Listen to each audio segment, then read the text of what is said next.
Jenny had always been a social media addict. She would spend hours scrolling through her Instagram, TikTok, and Twitter feeds, liking, commenting, and sharing content. But lately, she had been feeling burnt out and stressed, and she knew it was because of her constant social media use. One day, while browsing through her feeds, Jenny came across a post about a social media detox. The post suggested taking a break from social media for a week to recharge and refresh the mind. Jenny was intrigued by the idea and decided to give it a try. The first few days of the detox were hard. Jenny found herself reaching for her phone every few minutes, only to remember that she had deleted all her social media apps.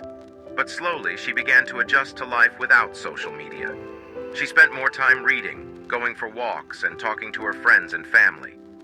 As the week went on, Jenny noticed that she was feeling less stressed and more productive.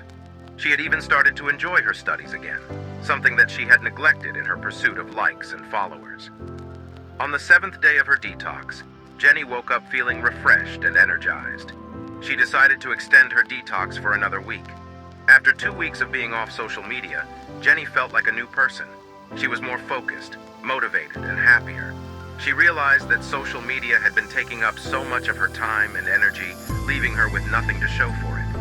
But with her newfound sense of purpose, she was ready to tackle her studies and pursue her dreams. Jenny eventually returned to social media, but this time with a new perspective.